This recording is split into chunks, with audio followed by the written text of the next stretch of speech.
You're listening to Turi Ryder's She Said What podcast. I'm Turi, along with Marcy Persky. In this installment, when you go on vacation, what's the most dangerous thing you could run into? Hint, you're carrying it yourself. Also, a look into the future for today's young, super hot and sexy podcasters. Welcome back from your vacation in Colorado, seeing your family. You loved the pictures. How was it? There was one big disappointment. I swear to you, even I walked miles and miles and miles and miles in Denver. While the girls were working, we would just go walking around. So I thought when I got home, woohoo, all this exercise. Oh, no. I know I'm going to lose weight, right? I gained 2 pounds. It's leg muscles. Of course it is. Denver is lovely. I love Denver. I did have a mishap in the airport. Oh, shocking. You tripped over something? Something fell on you? You slid down a runway? What happened to you? This was so embarrassing. So we're getting off the plane at Las Vegas. We're going to the baggage claim. And I swear to God, this lady with a carry-on suitcase on wheels cut me off, and I tripped over her suitcase and literally went up in the air and splatted down onto the floor. And all these people came rushing to help me. Because they don't know that you do this all the time. I didn't have a single bruise, but I was pretty embarrassed. Was the lady with the suitcase oblivious, or did she see what she had done? Well, Eve claims that I ran into her, but I don't believe that for a minute.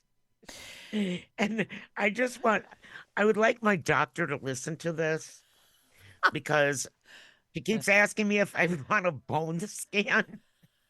And if I can flip up in the air and down with all the force of my extra 2 pounds. I was going to say with 2 pounds more, yes. Yeah. Two extra pounds. And not even have a bruise.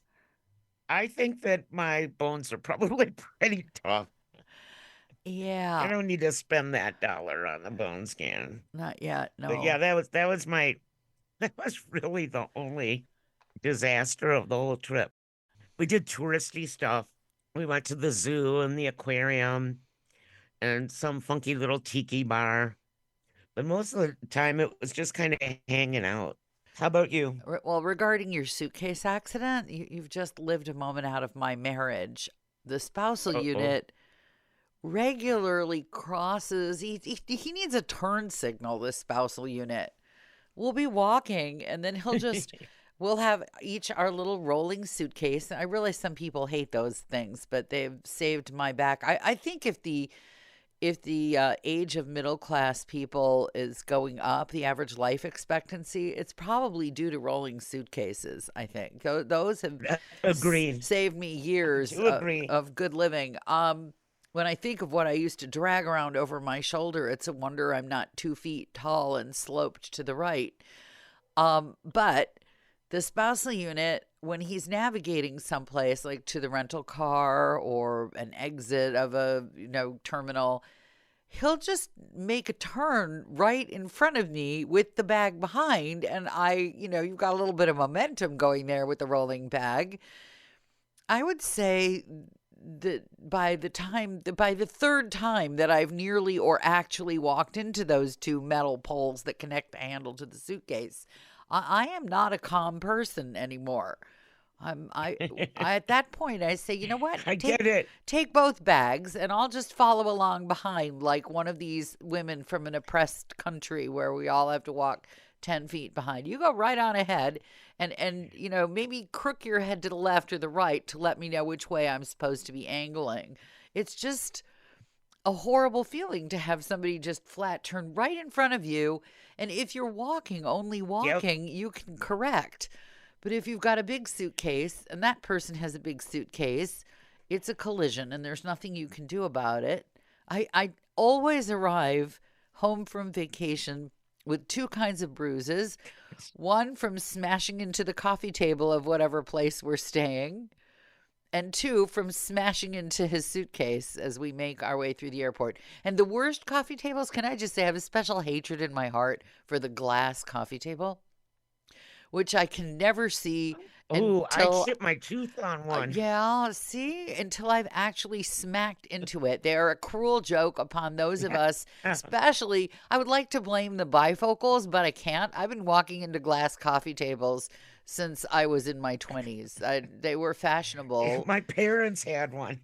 Just a horrible thing. Like, you think you're going somewhere, and all of a sudden, it's like one of those mime You're things missing half with your the tooth. yeah, well, or remember Marcel Marceau and his wall that you couldn't see, the mime? He would build this wall with his, it's like that, only it's real and it will break your shin. So the worst glass coffee table episode I ever had, my high school boyfriend's parents, long after he had ceased being my boyfriend but was still my friend, had a vacation condo in La Jolla, California, with a beautiful white interior. Everything was white because it was their vacation home, and she liked white, and she didn't have any little kids running around. And mirrors. She had liked mirrors, and they were fashionable. So there was at least one wall of mirrors and white furniture and a white rug and a glass coffee table with a very, very, very expensive Lalique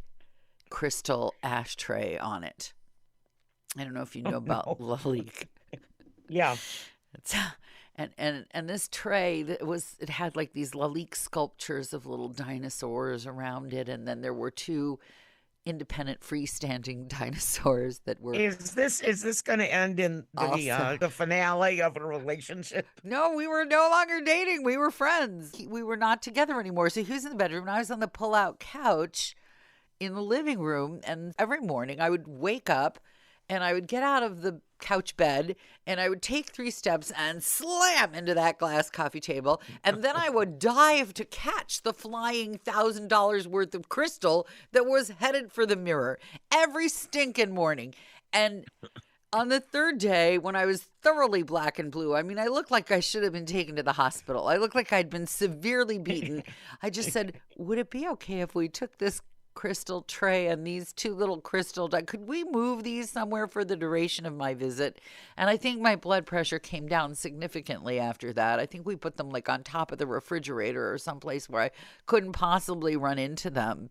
And then it was just my own body that smacked into the coffee table. And I was willing to be a personal human sacrifice for that apartment. To sacrifice your body. But I was not willing to And here's the follow-up. I want to say that. Wait, I have a follow-up. And I love this family very much. And when the spouse died, my ex-boyfriend sent me one of those Lalique dinosaur lizard things, which I still have today. Yeah. But I saved it from death, so I guess it was legitimately mine. Yes, it's only fitting. Yeah.